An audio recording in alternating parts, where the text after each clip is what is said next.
Hello friends. तो last class तक हमने देख लिया था, सारे फ्लिप फ्लॉप हमने देख लिए थे लगभग। हमने एस आर फ्लिप फ्लॉप देख लिया था, डी फ्लिप फ्लॉप देख लिया था। फिर उसके बाद हमने जे के फ्लिप फ्लॉप देखा, उसकी रेस अराउंड कंडीशन देखी। और फिर उसके बाद हमने देखा टी फ्लिप फ्लॉप के बारे में। तो लगभग सभी फ्लिप फ्लॉप हमारे कंप्लीट हो चुके थे। आज हम इसी फ्लिप फ्लॉप के अंदर एक लास्ट टॉपिक हम इसमें देखेंगे कि सॉरी बस सेकंड लास्ट, इसके बाद हम मास्टर स्लेव फ्लिप फ्लॉप भी देखेंगे। आज हम यहाँ पर देखेंगे किसी एक फ्लिप फ्लॉप के द्वारा किसी दूसरे फ्लिप फ्लॉप का रियलाइजेशन किस प्रकार से किया जाता है। ठीक है, तो देखिए हमें किसी एक फ्लिप फ्लॉप का उपयोग करना है और किसी दूसरे फ्लिप फ्लॉप का को डिजाइन करना है या उसको रियलाइज करना है ना। तो देखिए फॉर एग्जांपल हम मान लेते हैं कि हमारे पास हमें फ्लिप फ्लॉप वाई को डिजाइन करना है या एक्स को रियलाइज करना है, मतलब किसके द्वारा? फ्लिप फ्लॉप वाई के द्वारा।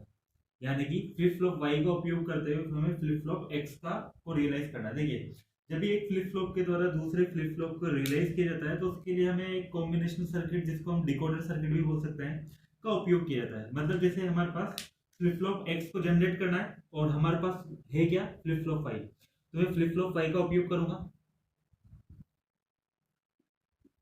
ये क्यू एन और यहाँ से Q N by. Flip flop Y के मैंने फॉर एग्जांपल इनपुट, दो इनपुट मैंने मान लिए कितने, I one and I two. ये दो इनपुट मान लिए मैंने फ्लिप फ्लॉप वाई के, जो हमारे पास उपलब्ध था। इस फ्लिप फ्लॉप वाई का उपयोग करते हुए फ्लिप फ्लॉप एक्स को रियलाइज करवाना है ना। अब देखिए अगर, अच्छा यहाँ पर हम क्लॉक सिग्नल को मतलब शो नहीं कर रहे हैं, लेकिन हमें पता है क्योंकि ये फ्लिप फ्लॉप है क्लॉक सिग्नल काम में आएगी ही, है ना।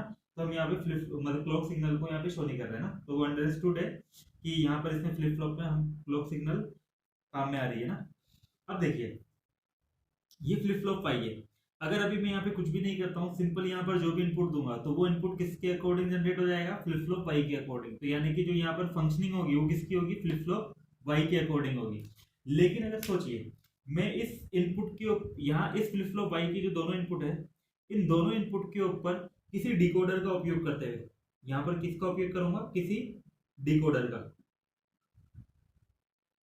इस डिकोडर का उपयोग करते हुए ये डिकोडर जो आउटपुट जनरेट करेगा वो आउटपुट में कहां पे लगा दूंगा, इस फ्लिप फ्लॉप के इनपुट के ऊपर।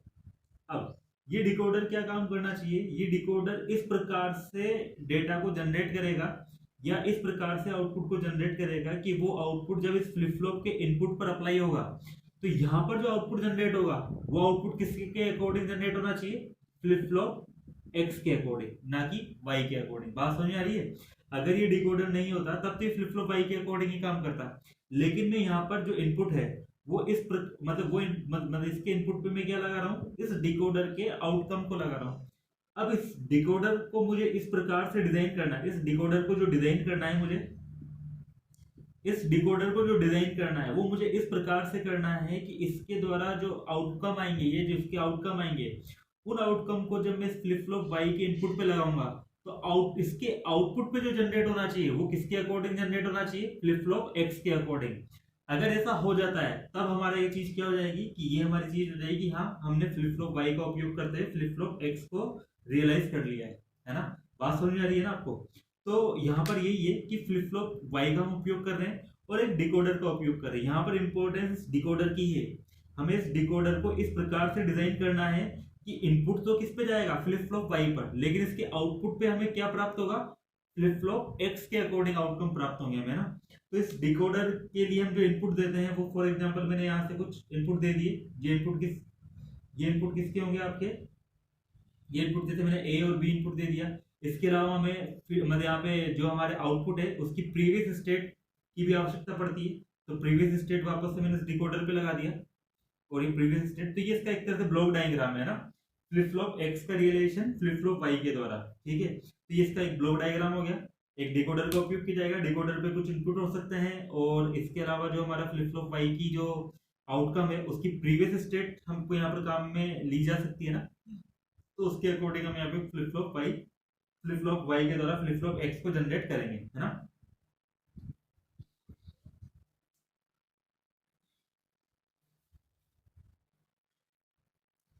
अब यहाँ देखिए चलो ये तो ब्लॉक डायग्राम हो गया। अब हमें वास्तव में अगर डिकोडर को डिजाइन करना है तो उसके लिए हमें क्या काम करना पड़ेगा, क्या स्टेप्स है जिसका उपयोग करते हैं हम एक फ्लिप फ्लॉप के द्वारा दूसरे फ्लिप फ्लॉप का रियलाइजेशन कर सकते हैं। ठीक है, तो हम वो देखते हैं।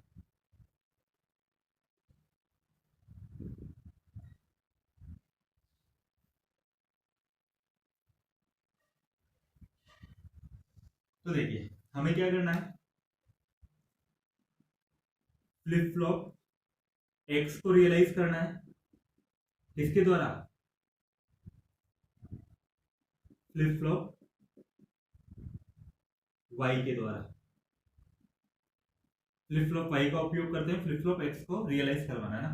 तो यहां पर देखिए जिस भी फ्लिप फ्लॉप को आपको डिजाइन करना है, जिस फ्लिप फ्लॉप को आपको बनाना है या डिजाइन करना है या रियलाइज करना है, उस फ्लिप फ्लॉप की तो आप क्या बनाओगे, कैरेक्टरिस्टिक टेबल। कैरेक्टरिस्टिक टेबल या इसको हम क्या बोलते थे, present state next state table. ठीक है, जिस भी फ्लिप फ्लॉप को हमको रियलाइज करवाना है उस फ्लिप फ्लॉप की हम क्या बनाएंगे, कैरेक्टरिस्टिक टेबल। सबसे फर्स्ट स्टेप यही है। ठीक है, अब जो कैरेक्टरिस्टिक टेबल जनरेट हो गई है तो इसमें क्या होगी हमारे पास, इसके अंदर क्या होगी, कैरेक्टरिस्टिक टेबल के अंदर हमें प्रेजेंट स्टेट होगी और इससे हम पता करेंगे कि हमारी नेक्स्ट स्टेट क्या है। तो प्रेजेंट स्टेट और नेक्स्ट स्टेट हमें यहाँ पर पता चल जाएगी ना, उसकी नेक्स्ट स्टेट क्या होगी। अब इस present state next state table के अकॉर्डिंग मैं क्या करूंगा, फ्लिप फ्लॉप वाई यानी कि जिस फ्लिप फ्लॉप के द्वारा आपको फ्लिप फ्लॉप एक्स का रियलाइजेशन करना है, जिस फ्लिप फ्लॉप का उपयोग करना है, उस फ्लिप फ्लॉप की हम क्या बनाएंगे, एक्साइटेशन टेबल। एक्साइटेशन टेबल या इसी को हम बोलते थे क्या, एप्लीकेशन टेबल। ठीक है, तो किसका उपयोग करते हुए, यहां पर जो आपको प्रेजेंट स्टेट नेक्स्ट, क्योंकि देखो एप्लीकेशन टेबल में हमें क्या दी हुई होती थी, प्रेजेंट स्टेट पता होती थी, नेक्स्ट स्टेट पता होती थी। हम यहां से क्या पता करते थे कि इसके इनपुट क्या होंगे, है ना। यही अब ये प्रेजेंट स्टेट और नेक्स्ट स्टेट जो आपके पास कॉम्बिनेशन बनेंगे, ये कॉम्बिनेशन हम कहां का उपयोग करेंगे, इस जगह से जो हमने यहाँ पर कैरेक्टरिस्टिक टेबल बनाई है। तो यहाँ से हमारे पास इनपुट आ जाएंगे। अब यहाँ से जो आपके पास टेबल आई है, इस टेबल का उपयोग करते हैं हम केमैप का उपयोग करेंगे और केमैप का उपयोग करते हुए फिर हम मतलब इनपुट्स के लिए क्या निकालेंगे, लॉजिक इक्वेशन या लॉजिक इक्वेशंस हम यहाँ पर ज्ञात करेंगे। और उन्हीं लॉजिक इक्वेशन का यूज करते हुए हम यहाँ पर क्या करेंगे, डिकोडर को डिजाइन करेंगे। जो हमने डिकोडर लगाया था ना वहां पे इसके इनपुट पे, डिकोडर को डिजाइन करेंगे, है ना। तो ये काम करेंगे हम पूरा।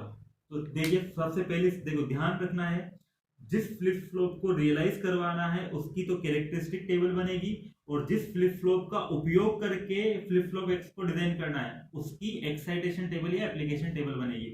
जब ये एप्लीकेशन टेबल हमारे पास बन जाएगी तो इसके इनपुट के लिए हम केमैप बनाएंगे और केमैप से हमें क्या पता चलेगी, लॉजिक इक्वेशन। और लॉजिकल इक्वेशंस का यूज करते हम डिकोडर को डिजाइन करेंगे। डिकोडर को डिजाइन कर दिया उसके बाद आपका पूरा कंप्लीट हो जाएगा।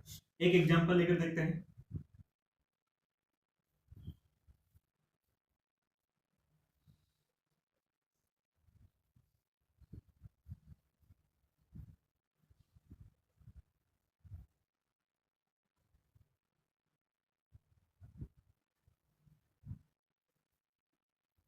तो देखिए फर्स्ट एग्जांपल हम यहां पर देखते हैं, रियलाइजेशन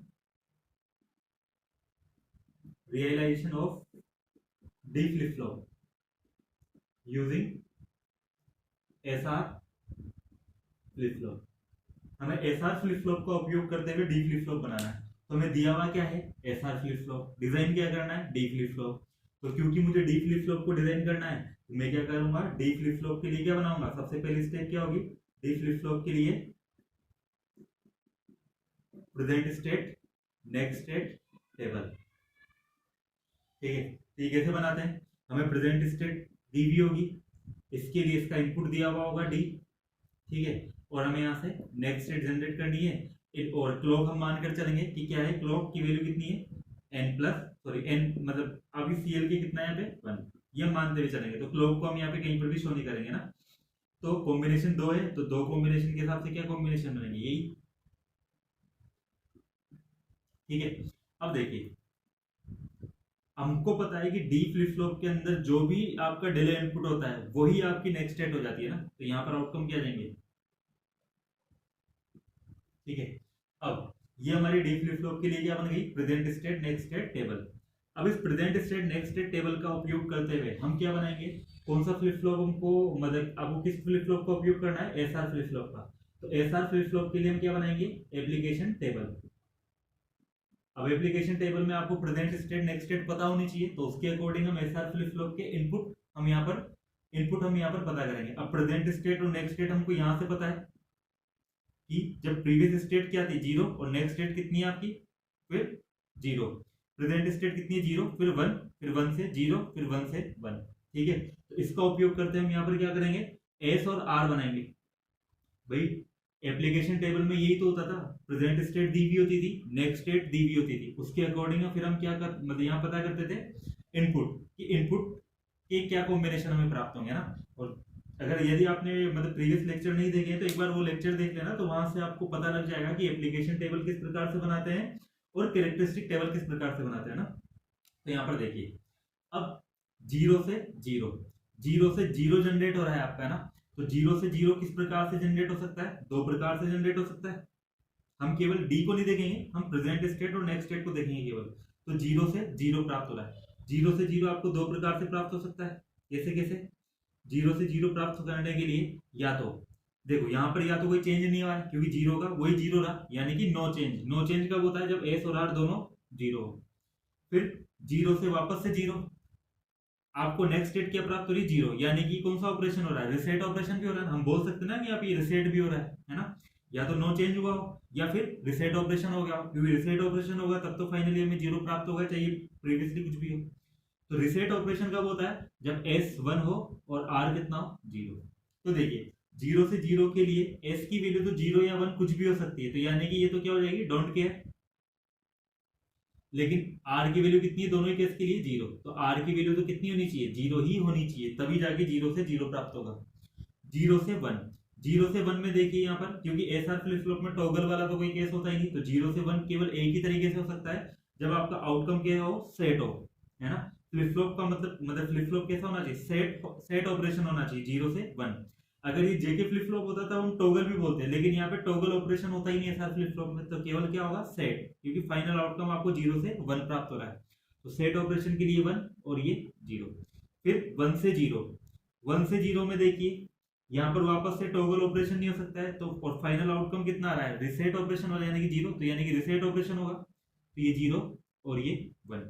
फिर 1 से 1, 1 से 1 में देखिए पहले भी 1 था, प्रीवियस स्टेट भी 1 थी और नेक्स्ट स्टेट भी कितनी है 1, तो यानी कि नो चेंज भी हो सकता है ना, तो नो चेंज हुआ है तो उसके अकॉर्डिंग 0 0 होना चाहिए था।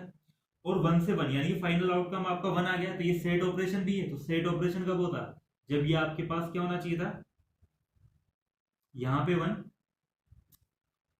S1 और R0। एक्चुअली मैंने यहाँ गलती कर दी, देखिए यहाँ पर 0 से 0, 0 से 0 का मतलब या तो नो चेंज, 0 से 0 का मतलब यानी कि यहाँ पे आप मतलब फाइनली आपको 0 मिल रहा है, यानी कि रिसेट ऑपरेशन, और रिसेट ऑपरेशन का मतलब क्या होता है S0 और R1। अगर S0 होगा तो देखो यहाँ पर दोनों ही केस के लिए S क्या हो गया 0, तो यहाँ पर क्या हो जाएगा ये 0, और R या तो 0 या 1 हो कोई फर्क नहीं पड़ रहा है, तो यानी कि क्या हो जाएगा डोंट केयर। इसी तरह से अब यहाँ पर देखिए S 0 हो चाहे 1 हो कोई फर्क नहीं पड़ रहा, तो यानी कि क्या हो जाएगा डोंट केयर। और ये 0 0 दोनों ही है, तो यानी कि दोनों केस के लिए 0 होना चाहिए, यानी कि आर की वैल्यू तो निश्चित तौर पे ही क्या होनी चाहिए 0। ठीक है, तो ये हमारी प्रेजेंट। अब आपके पास ये एस और आर के लिए क्या है उपलब्ध है, एस और आर के लिए हमारे पास यहाँ पर क्या है ये उपलब्ध है कि एस कॉम्बिनेशन ये प्राप्त हो रहा है और आर कॉम्बिनेशन ये प्राप्त हो रहा है। अब इसके लिए हम क्या बनाएंगे यहाँ पे के मैप, पहले हम एस के लिए के मैप बनाते हैं और फिर उसके बाद हम बनाएंगे आर के लिए। दोनों के मैप का उपयोग करते हैं, फिर हम क्या पता कर लेंगे कि इनके लिए लॉजिकल इक्वेशन क्या होगी। ठीक है, तो अगले स्टेप पर आते हैं, हम इसके लिए क्या बनाएंगे के मैप। अब देखिए जब आप के मैप बनाते हैं तो देखिए एस और आर की वैल्यू देखो, नेक्स्ट स्टेट तो क्या है, अब आपको ये प्राप्त होगी, अभी प्राप्त हुई नहीं है, तो यानी कि पर जो अवेलेबल है वो क्या क्या हो सकता है, एक तो इनपुट अवेलेबल होगा, है ना, एक तो ये इनपुट अवेलेबल होगा, और दूसरी चीज क्या अवेलेबल होगी, आउटपुट की प्रीवियस स्टेट आपके पास उपलब्ध हो सकती है, क्योंकि प्रीवियस स्टेट स्टोर थी, तो यानी कि दोनों चीज आपके पास उपलब्ध है। तो आप ये जो इनपुट जो बनाओगे आप इनपुट के लिए जो के मैपिंग करोगे, तो के मैपिंग केवल आप क्यूएन और डी के अकॉर्डिंग करोगे, यानी कि प्रीवियस स्टेट और इनपुट के अकॉर्डिंग यहाँ पर केएमएफ बनाओगे। ध्यान रखिएगा, एप्लीकेशन जब टेबल बना रहे थे तब हम केवल प्रेजेंट स्टेट और नेक्स्ट स्टेट को ही देख रहे थे, इनपुट को इग्नोर कर रहे थे कि हमारी प्रेजेंट स्टेट ये और हमें नेक्स्ट स्टेट ये प्राप्त करनी है। तो उसके अकॉर्डिंग हमने एस और आर की के लिए कॉम्बिनेशन बनाया। फिर जब एस और आर की कॉम्बिनेशन बन गए तो एस और आर के लिए जब मैं के मैपिंग करूंगा तो के मैपिंग किसके अकॉर्डिंग होगी, मतलब ये जो इनपुट की वैल्यू के अकॉर्डिंग और आउटपुट की जो प्रीवियस स्टेट है उसके अकॉर्डिंग, है ना। तो इस तरह से, तो यहां पर हम सबसे पहले के मैप फॉर इसके लिए कर रहे हैं एस इनपुट। एस इनपुट के लिए के मैप की वैल्यू, के मैप क्या होना चाहिए ना। तो देखिए हमारे पास इनपुट कितने हैं, क्यू एन और डी, ये दो ही है, तो दो के अकॉर्डिंग के मैप आपका कितना बनेगा, ये क्यू एन हो गया और ये डी, ये 0 1 और यहाँ पर 0 1, तो ये के मैपिंग होगी। देखो जब भी आप मतलब के मैपिंग को मतलब के मैपिंग के अंदर प्लॉटिंग करते हो तो प्लॉटिंग करते टाइम हम इस बात को ध्यान देते हैं कि हम प्लॉटिंग के दौरान वन को भी प्लॉट करते हैं और डोंट केयर को भी प्लॉट करते हैं, है ना। वन की भी प्लॉटिंग होगी और डोंट केयर की भी प्लॉटिंग होगी, ठीक है। तो यहाँ पर सबसे पहले हम इस वाले वन को देखेंगे। इस वाले वन के लिए आपके पास क्या है, मतलब इस वाले वन के लिए कॉम्बिनेशन क्या बन रहा है, ये वाला, यानी क्यू एन की वैल्यू 0 और डी की वैल्यू कितनी होनी चाहिए 1। क्यू एन की वैल्यू 0 कहां पर होगी, इस वाली रो में, और डी की वैल्यू 1 इस वाले कॉलम में, यानी कि यहाँ पर क्या प्लॉट हो जाएगा 1। अब हमको इस डोंट केयर को भी प्लॉट करना है, तो डोंट केयर के लिए प्लॉटिंग कहां पर होगी, जब क्यू एन की वैल्यू भी 1 हो और डी की वैल्यू कितनी होनी चाहिए 1। क्यू एन की वैल्यू 1 इस वाले रो में और डी की वैल्यू 1 इस वाले कॉलम में, तो डी आपका यहाँ पर आ जाएगा। अब देखिए जब 1 और डी डोंट केयर दोनों ही आपके प्लॉट हो गए तो हमारी कोशिश क्या होती है, हमें केवल ग्रुपिंग किसकी करनी होती है, 1 की। लेकिन यदि ग्रुपिंग, और हमारी कोशिश क्या होती है, जितना ज्यादा बड़ा ग्रुप आपका बन सकता है हमारी कोशिश होती है हम उतना बड़ा ग्रुप बनाते हैं। अब इस दौरान यदि ग्रुपिंग ज्यादा बड़ी बनाने के लिए हमें डोंट केयर वाले मतलब डोंट केयर का उपयोग करना पड़े तो हम कर लेते हैं, है ना। अब देखिए जैसे यहाँ पर अगर मैं अब मतलब जैसे यहाँ पर मुझे 1 की प्लॉटिंग करनी है, 1 यहाँ पर केवल एक अकेला है, अगर मैं इस अकेले की ही यहाँ पे ग्रुप बनाता हूँ तो ये तो केवल इस ग्रुप में एक ही एलिमेंट बना, लेकिन इसके पास में एडजेसेंट कॉलम मतलब एडजेसेंट ब्लॉक के अंदर आपके पास क्या है, डोंट केयर।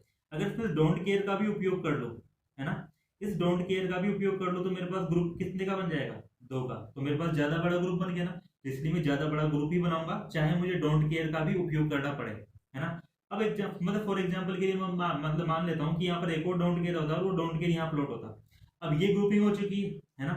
अब ये नहीं है भाई 1 की तो ग्रुपिंग करनी होती है लेकिन डोंट केयर की ग्रुपिंग करना जरूरी नहीं होती। अब ये नहीं होगा कि यहाँ पर कि हम इन दोनों की भी यहाँ पे मतलब ग्रुपिंग कर दें, क्योंकि जब हम इन दोनों की ग्रुपिंग करेंगे तो इसमें कोई 1 तो आ ही नहीं रहा है, इसमें तो केवल डोंट केयर ही आ रहा है ना।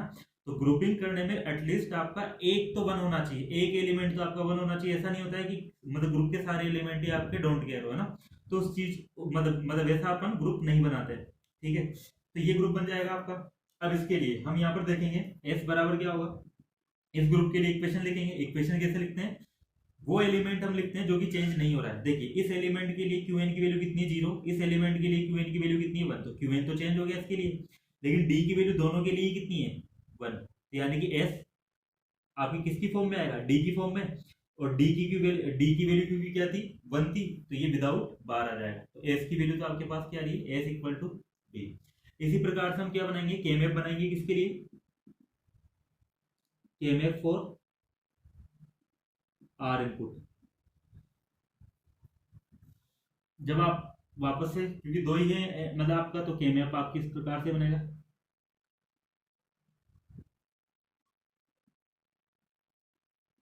ये आपका हो गया क्यू एन और ये डी 0 1 0 1। देखिए आर के अंदर देखिए यहाँ पर डोंट केयर है तो मुझे इस वाले ग्रुप के लिए यहाँ पे डी को प्लॉट करना होगा। क्यू एन की वैल्यू भी 0 और डी की वैल्यू भी 0। क्यू एन की वैल्यू 0 कहाँ पर है, इस वाली रो में, और डी की वैल्यू 0 कहाँ पर है, इस वाले कॉलम में। तो यहाँ पे डी कहाँ प्लॉट हो जाएगा, यहाँ पे। फिर उसके बाद 1 को प्लॉट करना है, तो ये 1 किस कॉम्बिनेशन के लिए, इसके लिए। तो क्यू एन की वैल्यू तो कितनी है 1 और डी की वैल्यू कितनी है 0। क्यू एन की वैल्यू 1 ये रही और डी की वैल्यू 0 ये रही, तो यहाँ पे क्या आ जाएगा 1। वापस से इस अकेले का मैं पेयरिंग नहीं करूंगा, ये डी इसके पास में, तो यानी कि 2 का ग्रुप बन जाएगा। अब इस 2 के ग्रुप के लिए मैं आर इक्वल टू देखूंगा कि कितना होगा आर इक्वल टू, तो आर इक्वल टू देखिए कितना हो जाएगा। वापस से क्यू एन की वैल्यू तो दोनों के लिए चेंज होगी, क्योंकि इस वाले एलिमेंट के लिए तो 0 है, इस वाले एलिमेंट के लिए 1, तो क्यू एन तो आएगा नहीं, लेकिन डी की वैल्यू दोनों के लिए क्या है, सेम है, और कितनी है 0। तो डी आएगा, लेकिन डी की वैल्यू कितनी थी 0, इसलिए यहाँ पर क्या आ जाएगा डी बार। तो यहाँ से हमें पता चला इस के मैपिंग के द्वारा तो एस की वैल्यू क्या होनी चाहिए डी के बराबर और आर की वैल्यू क्या होनी चाहिए डी इन्वर्टेड या डी बार के बराबर, है ना। तो इस तरह से मुझे प्राप्त हो गया। अब हम यहाँ पर क्या करेंगे, डिजाइन करेंगे किसको, उस डिकोडर को, है ना। तो मैं एक बार इसे मिटा देता हूँ।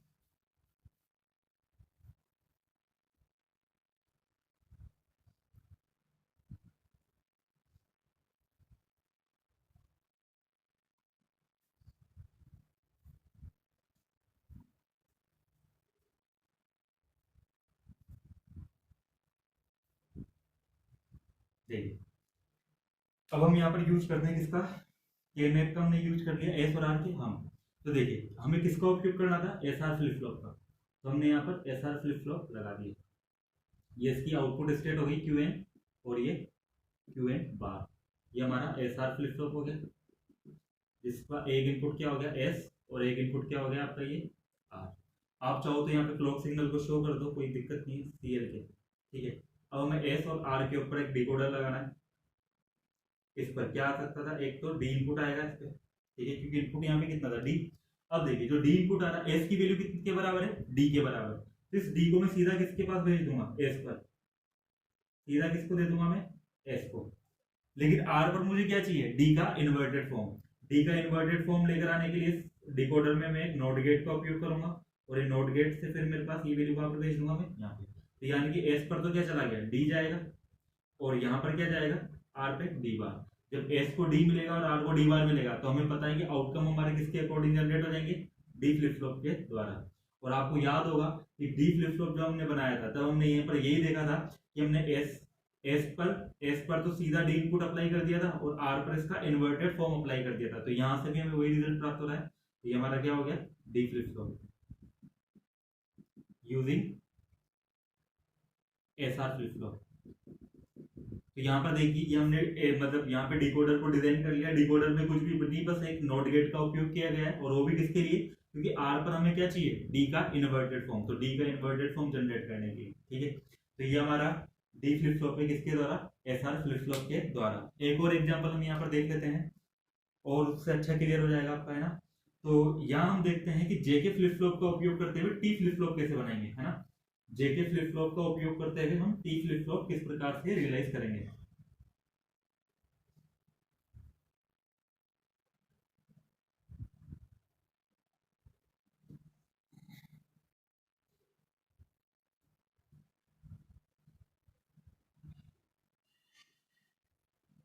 तो देखिए T flip flop using JK flip flop.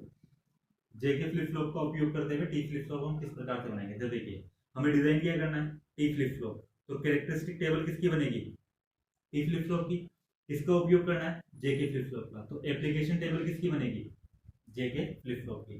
तो पहला काम क्या होता है, हम कैरेक्टरिस्टिक टेबल बनाते हैं। तो कैरेक्टरिस्टिक टेबल बनाएंगे हम किसकी, टी फ्लिप फ्लॉप की, जिसमें क्या होगा, प्रेजेंट स्टेट होगी यानी कि यूएन। नेक्स्ट हमारा इनपुट होगा टी, और इसके बाद हमारे पास क्या होगा, next state Q N plus one. ठीक है, तो पहले हम ये बनाते हैं।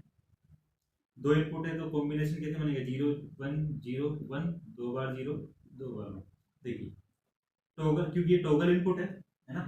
तो यहाँ पर देखिए टॉगल इनपुट के अंदर हमने क्या पढ़ा था टी फ्लिप फ्लॉप में, टॉगल इनपुट अगर 0 है तो नेक्स्ट स्टेट वही होती है जो प्रीवियस स्टेट होती है। तो यहाँ पर देखिए इस वाले कॉम्बिनेशन में 0 और यहाँ पर 0, तो इसके लिए भी नेक्स्ट स्टेट क्या रहेगी, वही रहेगी जो आपकी प्रीवियस थी यानी कि 0।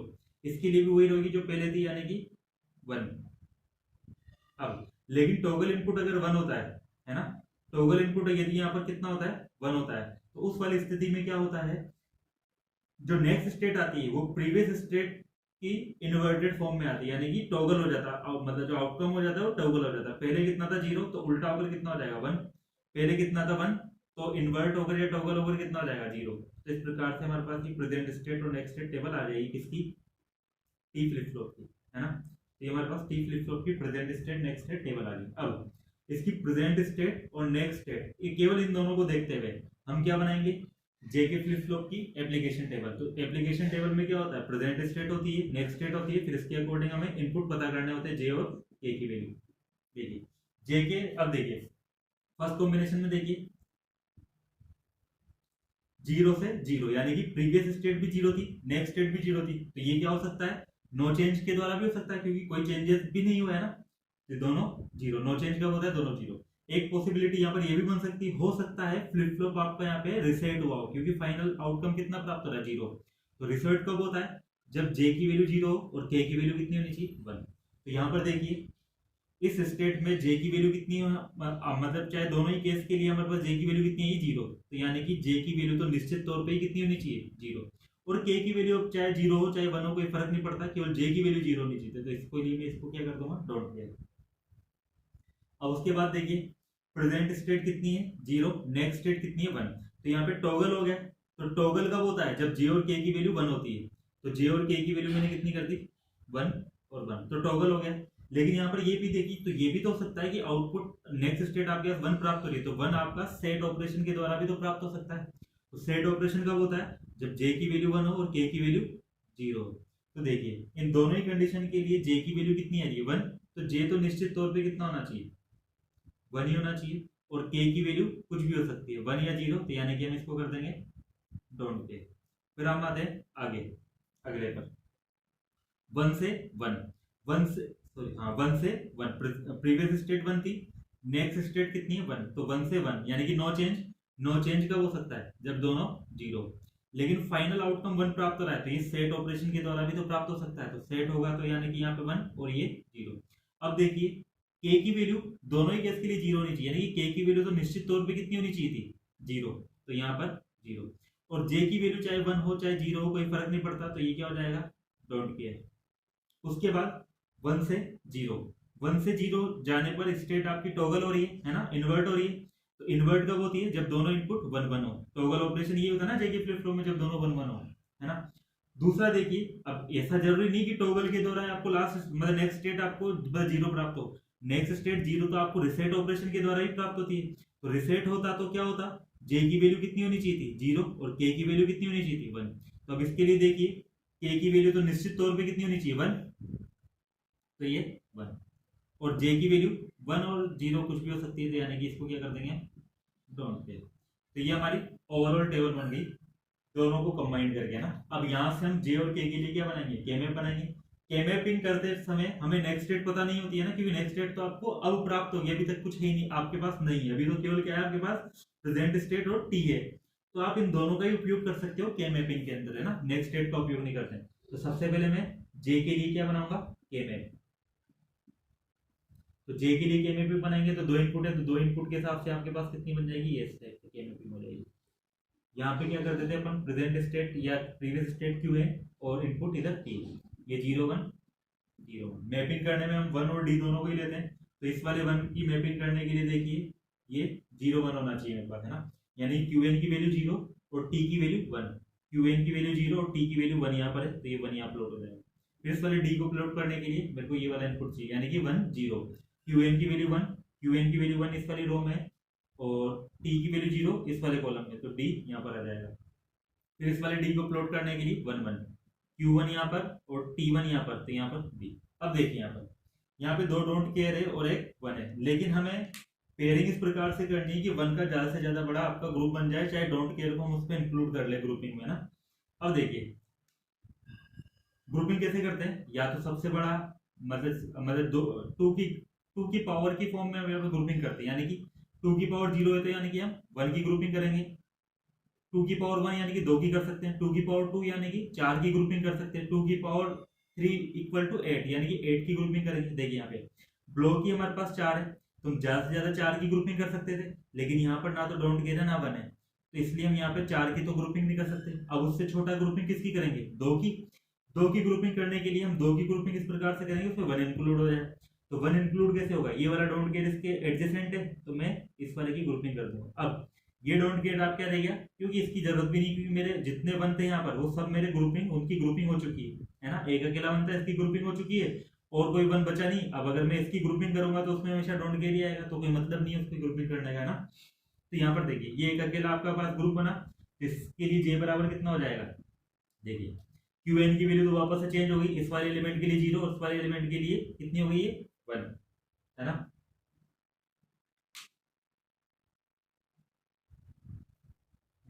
तो इस वाले एलिमेंट के लिए कितनी हो गई आपके पास, ये इस वाले एलिमेंट के लिए तो कितनी है 0, इस वाले एलिमेंट के लिए 1, और यहाँ पर आपके पास q की वैल्यू कितनी हो गई है, और जब t की वैल्यू दोनों एलिमेंट के लिए कितनी है 1, तो यानी कि 1 है, तो इसकी एक्सप्रेशन में केवल t आएगा, और क्योंकि t की वैल्यू 1 है तो नॉन इन्वर्टेड फॉर्म में जाएगा ना। ये अब इसी प्रकार से मैं k के लिए k मैप बनाऊंगा ना, k इनपुट के लिए k मैप, वापस से आपके पास ये 4 ब्लॉक बनेंगे, इधर q है और इधर t, 0 1 0 1, ग्रुपिंग करिए। सबसे पहले डी के लिए दोनों 0 0 होना चाहिए, ये 0 और ये 0, तो यहाँ पे डी। फिर इस वाले डी के लिए 0 1, क्यू एन की वैल्यू 0 और इसकी वैल्यू 1, तो ये डी। फिर उसके बाद ये वाला 1, दोनों की वैल्यू 1 1, तो यहाँ पर ये 1 और यहाँ पर ये 1, क्या जाएगा। फिर से ग्रुपिंग करेंगे तो हमारे पास ये ग्रुप बन जाएगा। इस वाले ग्रुप के लिए देखिए टी बराबर कितना हो जाएगा, क्यू एन की वैल्यू तो वापस से चेंज हो गई, और टी की वैल्यू कितनी आ रही है दोनों के लिए 1, तो वापस से ये के बराबर कितना हो जाएगा टी की, और इस बार में टी की वैल्यू कितनी है 1, तो इसका मतलब जे और के दोनों पर ही क्या लगना चाहिए, टी ही लगना, टी ही लगेगा ना। तो अब हम इसके लिए क्या करेंगे, डिकोडर को डिजाइन करेंगे। तो डिकोडर कैसे डिजाइन होगा वो देखिए।